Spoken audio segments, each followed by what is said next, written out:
Welcome back to Kings at the Table podcast, where if you're a king, you belong at the table.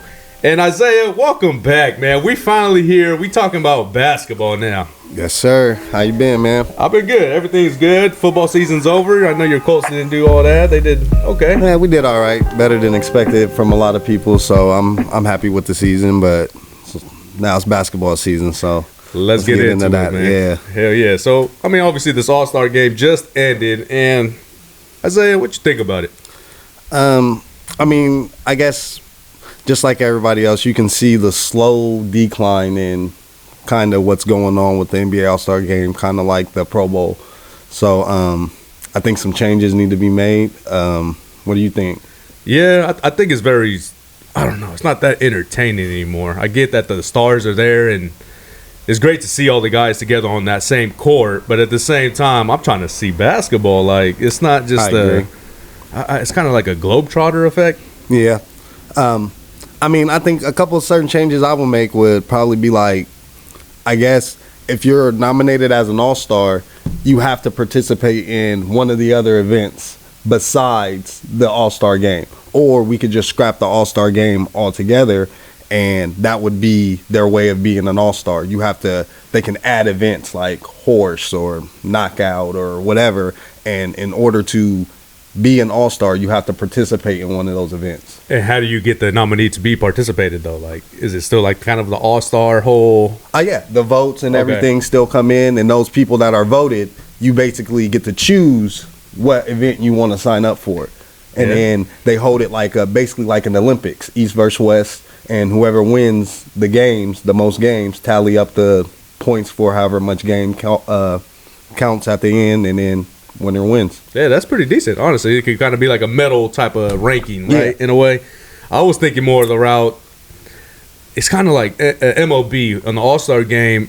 They really out there playing because the winner gets home court in the finals. In the finals, yeah. And I know that's kind of sounds crazy because it's never happened, but at the same time, I think those guys will be out there playing even harder. Yeah, I think that'll basically give them an incentive to want to win, but I still feel like there'll be those couple people that wouldn't want to participate because they would feel like that's not an advantage for the other team. Because, say, an 8 seed comes out of the East and the 1 team comes out of the West, but the East won the All-Star game that year. I think that's what will heat it up more. It's like, then you better be playing right. You feel me, on the All-Star game. It could go either way. Correct. I think people could either want it that way, or people would feel like that's not fair, because technically the All-Star break is supposed to be their break. So they don't want to have to, give all that effort during that week. So they kind of like chilled just a little bit. Yeah. So that's why I think like the little games where they're not exerting so much energy, but they're still able to participate in a way. I just think having this poster behind me with Kobe behind me, he didn't take that break. You know what I'm saying? During All-Star, he was out there like, yeah, he's trying to score 80. Yeah, he was trying to say, hey, I'm here. I'm the face of the NBA, in which we kind of need that going forward. Very true. Let's kind of get into that, actually, as far as who could potentially be the face of the NBA. Like, it's like there's some guys that could potentially be it, but it's like no one's really taking the reins. Yeah, and I think it's hard to call right now until LeBron is officially out of the league. And then even once LeBron is out, if Steph Curry is still around, I still feel like that's his to claim. So for a couple years. Yeah, for a couple years until he retires. So it's kind of hard to say, but it's a lot of good young talent that it's for the taking. Whoever's ready to take the baton and run with it, it's theirs. One guy that sticks out to me right away is Anthony Edwards. I mean, if he just buckles up a little bit, kind of a more professional way, even though he already got it. It's not that he's not professional, but just a little more mature, should I say. He could take that on the face of the... Definitely. I think he really made the biggest leap this year as far as consistency. Everybody's seen it in past years, but he's been real consistent this year. He's showing that he can actually lead a team and put them in a position to win games. And let's get into that as far as how the Timberwolves are the number 1 seed in the West, and you have the Thunder right behind them. 2 young teams showing out. And Isaiah, what is it about those 2 teams that is making them be the top tier in the West? If you look at all the both of them, I think what stands out is their length and their defensive capability. With the Timberwolves, they have one of the best shot blockers in the NBA in Rudy Gobert, and then you add Anthony Edwards, who I said took that leap, and he's showing that he can be a two-way player and get buckets and stop you from scoring. So then they got people coming off the bench as well. They're deep. I mean, overall, they got veterans, young guys. You're looking at Karl Anthony Towns, Naz Reid on the bench coming in. Man, he could be a starter. Him as a king. So did I. Damn, bro. Fuck, he was the one. Conley, though, veteran, leading the pack. Yeah. I think I agree with what you're saying as far as defensively. Like, that's what's leading them. Even though they can score whenever and get buckets, that defense is what's getting them that first spot right now. Man, that is crazy because most people are taught basketball as you have to score the most points to win. But if you could stop someone from scoring while scoring more points, shit, that's a guaranteed win. That's what wins championships. Exactly. At the end of the day, I mean, you see what Denver did last year as far as being number one most of the year. They were a defensive team too. Definitely. Even though they had Jokic. Yeah. The Thunder, though. How about the Thunder?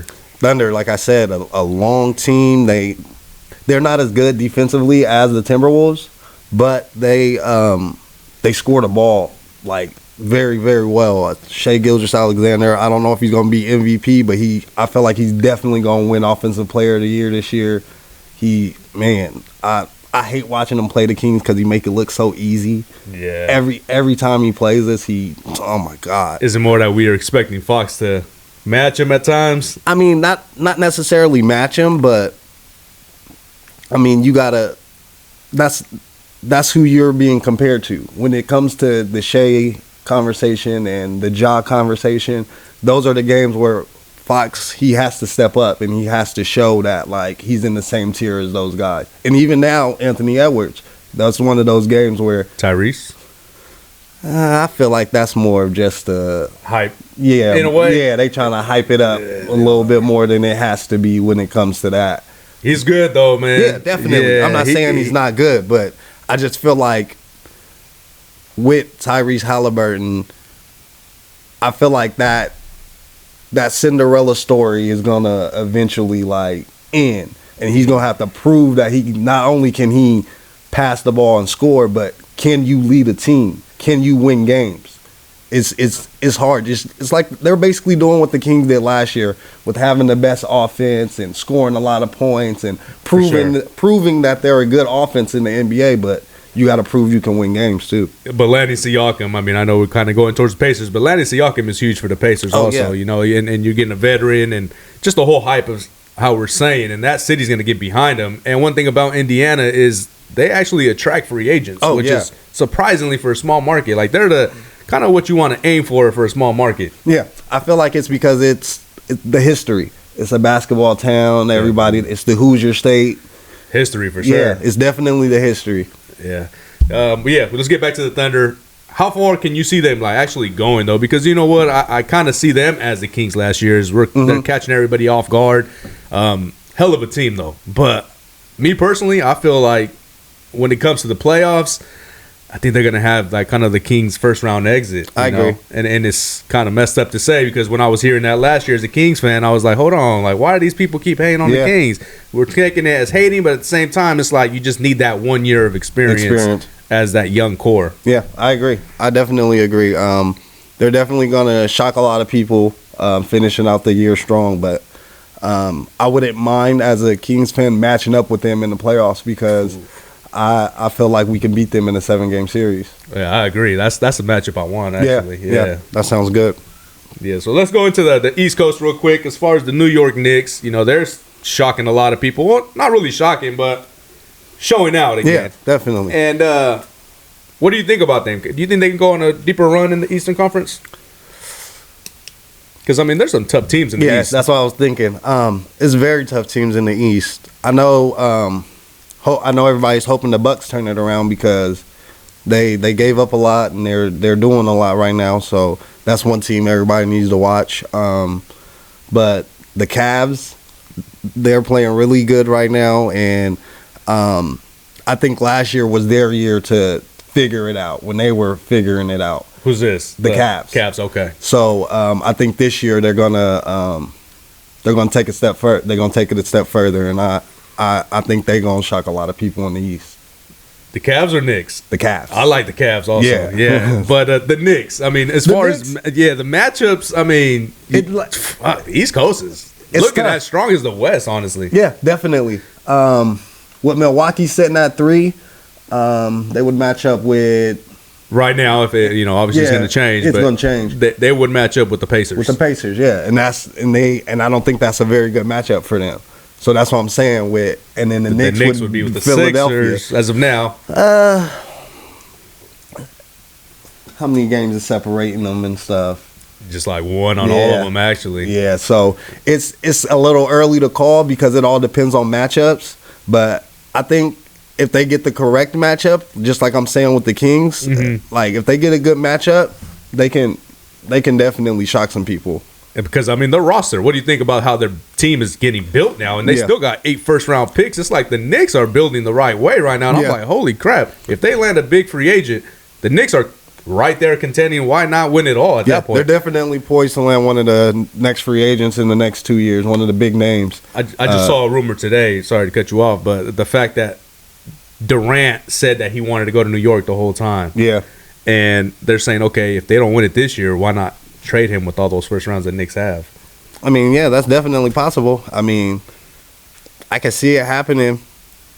I like it for the Knicks, but what are they going to give up? Are they going to give up their scoring? Are they going to give up their defense? Are they going to give up what are they going to give up in order to get Kevin Durant? And is that going to help them or is it going to hurt them? Yeah. Because we've seen a lot with Kevin Durant. He makes those moves and it goes well for the first year, 2, and then after that, after you've drained all your assets, then it's like, okay, what do we do now? Yeah. So, I mean, if they want to try to win 1 or 2 in the next 5 years, then that's a good plan. But if they're looking for longevity, I think they should just continue to build around Jalen Brunson and let Julius Randle get healed up and figure it out from there. Yeah, I think Brunson took that next step, though. Obviously, he just went to the All-Star game for the first time. Yeah. Right? Yeah. It was his first time. And the fact that he's already getting mentioned with the MVPs, he's a top 10 voting MVP status.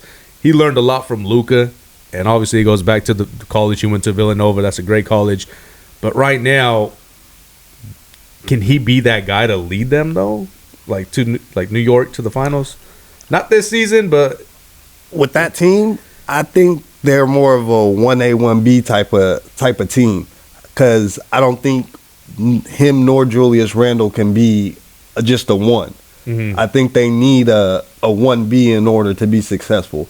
And so I think as long as they take that core that they have the defense with Josh Hart and the shooting with DiVincenzo, and they got shooting coming off the bench, and if they just continue to build around that rather than trying to look for that, I say, third piece like everybody says, then I think they would be more like the Nuggets rather than one of these teams that's looking to build a super team. That's literally what I was thinking, is like the new Nuggets of the East Coast now, and that would be pretty sick, though, because Tom Thibodeau, I want to see him get a ring. Definitely. He's a Hall of Fame coach, and he's been so close in the last 20 years and took an exit from head coaching and then came back, and he definitely deserves it. Yeah, and he don't ever really get mentioned with the top tier coaches. And I'm thinking, first thing, every time I see Tom Thibodeau, I see him with the Bulls and Derrick Rose, Noah, bro, that was Taj Gibson, and they should have got a ring. Yeah, they definitely. That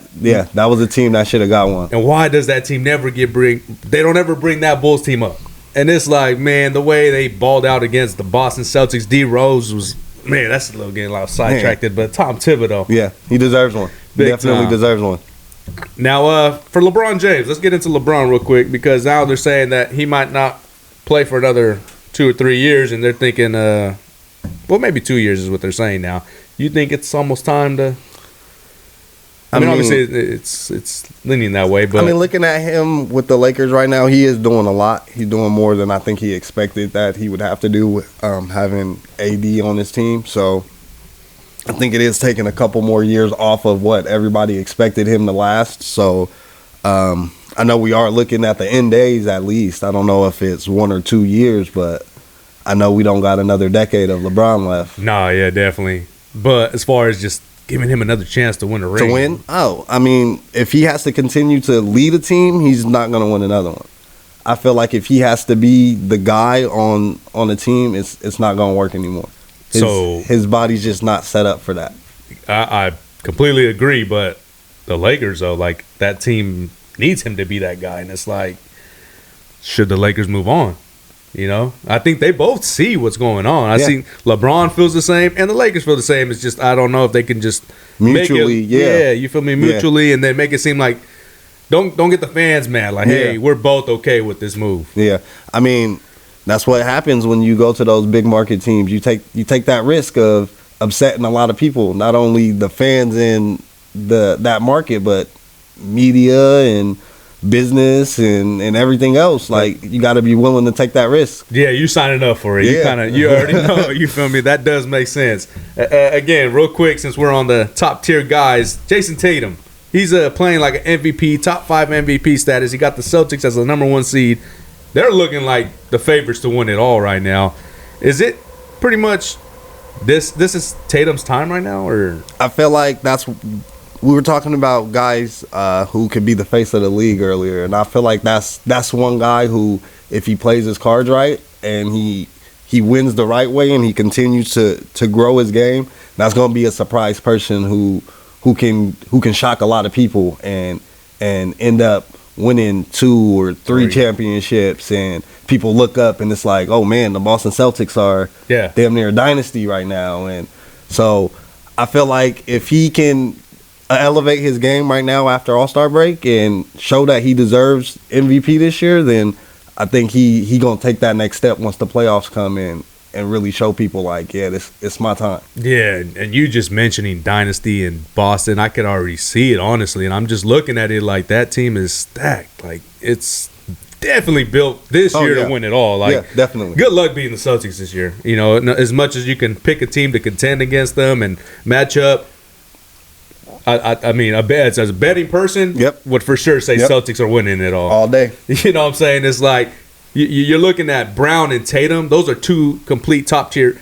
If Brown was on another team, he would be a top tier player. He's the guy. He's the guy on any other team. And to have them both on that same team without them having to trade or anything for those 2 guys, man, that team built right also. And you got Porzingis that came in. He's looking like a defender. Everybody was saying he couldn't play defense anymore. Pulling up from the 3, it's like, how you gonna stop the Celtics? That was one of the best pickups of the offseason. Like, them adding Porzingis, like adding more length to them, and him being able to prove that I can still shoot and be a defender. Like, it's scary. You know what got me mad, man? Because for at least 2 years, I've been saying the Kings should make a move for Porzingis, and they were saying, "Man, oh, you tripping? He's washed. He's washed." Nope. I'm like, what is he washed about? He hasn't played with a great team. Put him on a squad, or even where he could be the second guy. Where he doesn't have to be that guy. Yeah. And definitely. Celtics is looking nice, dog. Well, let's go to the other team that looks really good. And they're not number 1 or 2 seed, but the goddamn Clippers. Now, that could be a hell of a matchup if they both get there. Definitely. What's clicking over there that's got them moving? I feel like they finally started playing for each other rather than playing for themselves, a.k.a., I mean, I'm talking about James Harden and Russell Westbrook. They finally realized, like, if I'm ever going to win a ring, I'm not going to be the guy. I can't be the guy. It can't be my team. I have to just be a part of a winning team. And it's showing. It's showing that they decided to take their back seat and basically take the ride to a championship. Who's leading? Kawhi Leonard. Who else? Who else? Yeah, definitely. That whole team, man. It's hard to say their identity because it's not just defensively or offensively. Yeah, man. It's whatever they need on any night. Yeah. Whatever they need to do against any team. And Ty Lue is such a good coach that he makes those adjustments. You see it when they play. Like, they'll start out a game playing one way, and then the second half is a completely different team. And it's like, man, those adjustments that you go in and make at halftime really make a big difference. And the thing that you have a great point right there, because fans don't even look at it that way. They're like, oh, they're down 40, or not 40, 14, they're down 20. And they start reacting at the moment. Yeah. And that's what kind of separates like fans and knowing basketball, Yep. you know, and it's not even a diss to anyone, but it's just like you have to understand the game of basketball. Definitely. You feel me? Like it's a game of runs. Yep. It's simple as that. Basketball is up and down. It's not you're staying up or staying down. No, it's a game of runs. It's a basketball. The ball is running. It's hard to beat a team by 30 unless you go up by 30 in the fourth quarter. If you're up by 30 in the first half, or guarantee you that game's going to get down to 10 by the fourth quarter, unless it's just a off night for the other team. Yeah. But it's definitely going to get close. And it was kind of going back to what you're saying as far as adjustments, and Ty Lue is great at it. He's great at it. And X and O's. Yeah. So that would be a hell of a matchup, you know, if they were to ever meet. That would be a great Yeah, finals. I think that's definitely a lot of people's pick for the finals this year. Clippers, Celtics. It'll be crazy to actually see the little brother of LA go into Boston and see what they can do, since the big brother has been playing against them for so long. Sheesh. But yeah, that's funny as fuck. As far as that Lakers haven't done nothing in so long, it makes me laugh wearing this goddamn Kings hat, boy. Let's get into the Kings, though. You know, I don't even know how to start going into them because I don't know if it's like frustration. So then I'll start. What Yeah. you think going on right now? What do you think the issue is, and how would you solve it? I would say it's not as big as people think. I think it's a lot of not taking it serious, knowing that it's a long season. Now, we just went through the playoffs last year for the first time ever, and I think the young guys understood, damn, this is a long season, especially after how hard these guys are trying in the playoffs.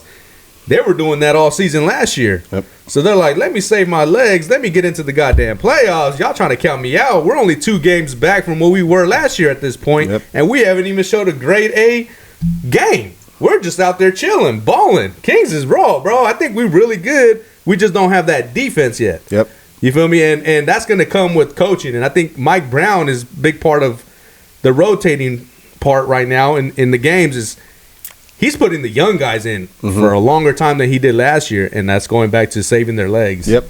What do you think, Isaiah? I agree with the saving the legs part. I feel like De'Aaron especially realized that it was times in the season where, you know, he gave a little too much, or he did a little more than he had to, because they didn't realize how much playoffs matter and how much they were going to need that stuff in the playoffs. So I feel like there has been a couple games where he's like, you know, eased off the gas pedal a little bit, because he realizes that, you know what, I'm gonna need to go and score 40 when first round in the playoffs. And I honestly feel like with him being under, I hate to say it, with him being under like Steph Curry's wing now, and him like taking advice from him, I think Steph really is telling him like, hey, bro, like you really could be next up, like, so you gotta play it smart now. And another thing I feel like is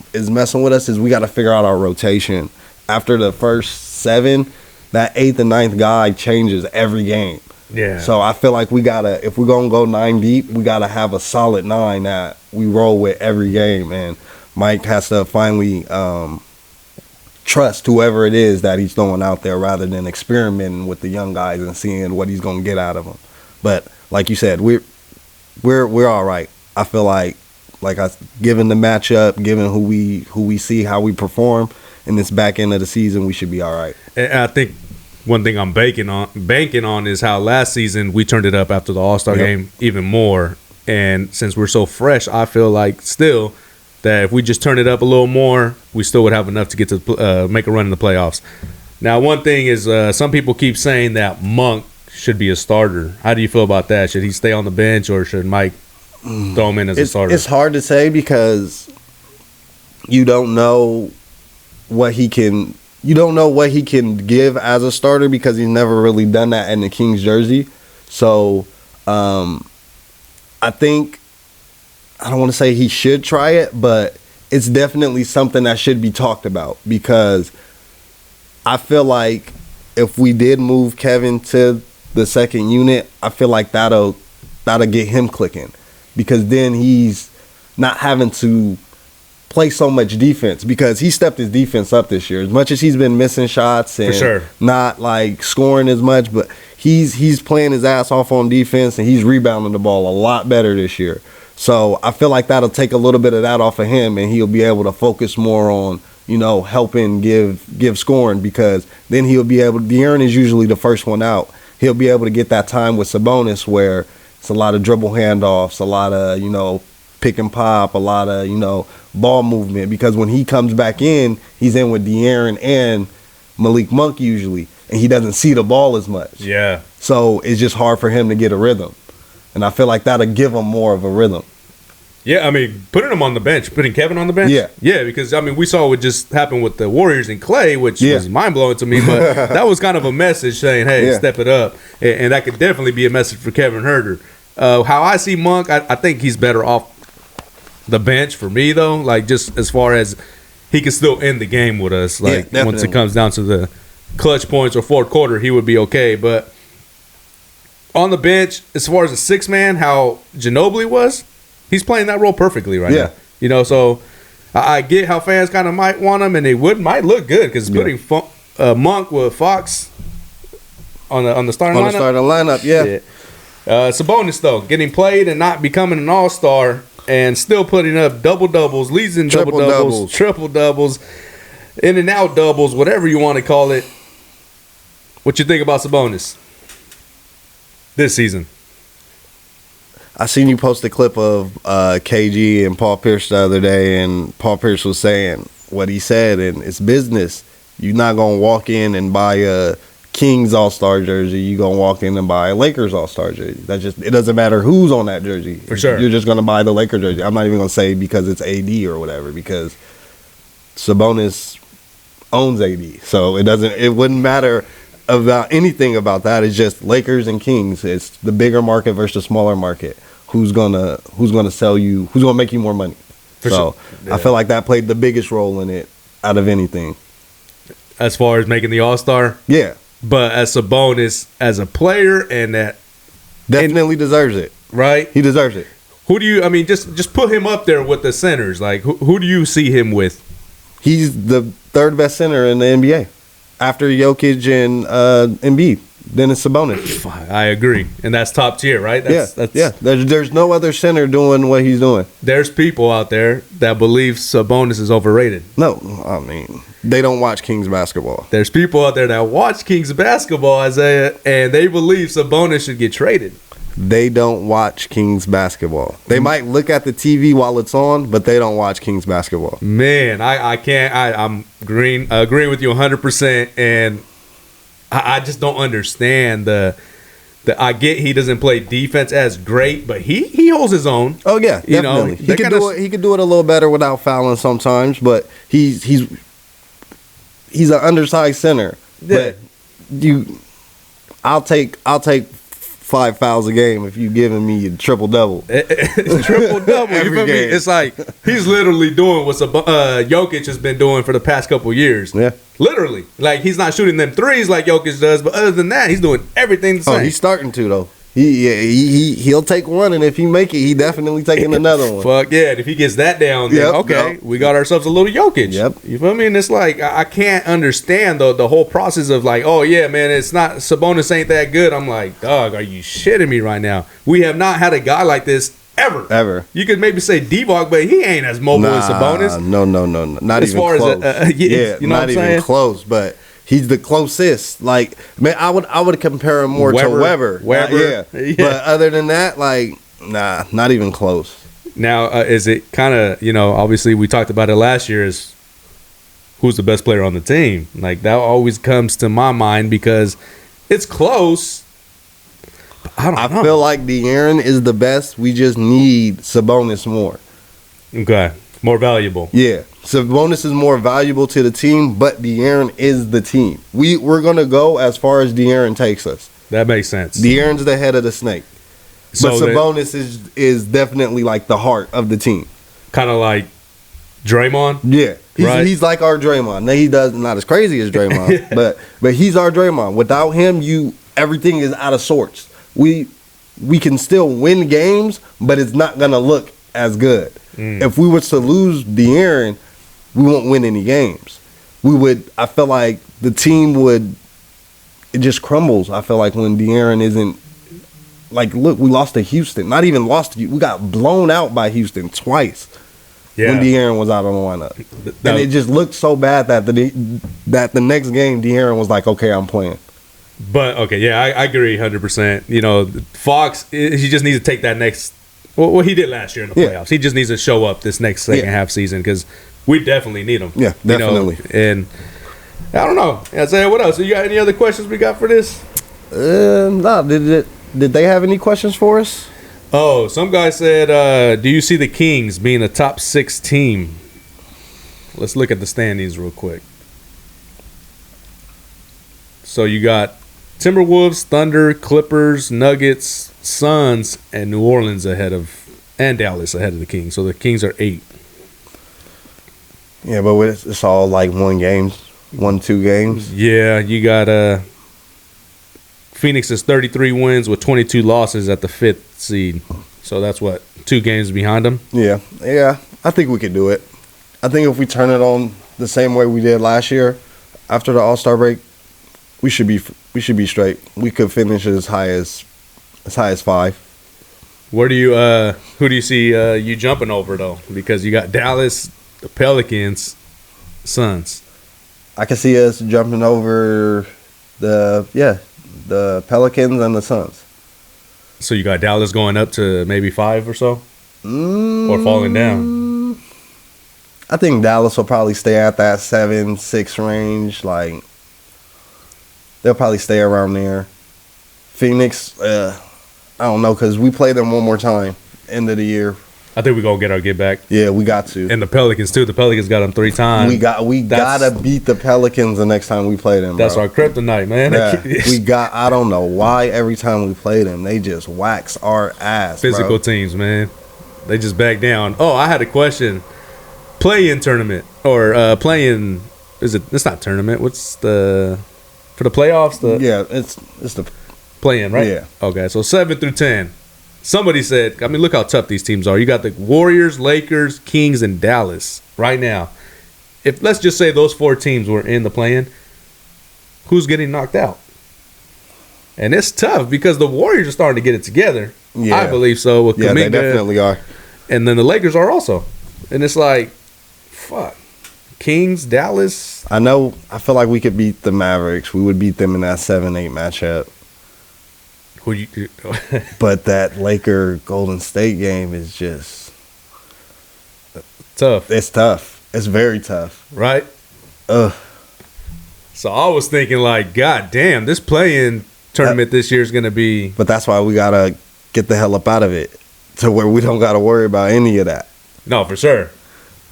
But even if we get out of it and like the Pelicans or the Suns fall into it, it's still. You see what I'm saying? Man. The West is tough. Hell yeah. 2 teams are going to get knocked out. Like, tough teams. Like, let's just say the Lakers and Pelicans. How could you see them teams not making the playoffs? Right? Bad nights. That's why that play-in tournament come in. It's that one and done. Hell yeah. You got to come. Show up. You got to show up. And if you don't show up, you're going home. For sure. Well, shit, I think that's it, Isaiah. We're going to try to do this every week. Talk about some basketball. You'll be joining me every week? Yes, sir. I'm here. Hell yeah. Well, if you guys can share, like, and comment, thank y'all for tuning in. Gone. All right.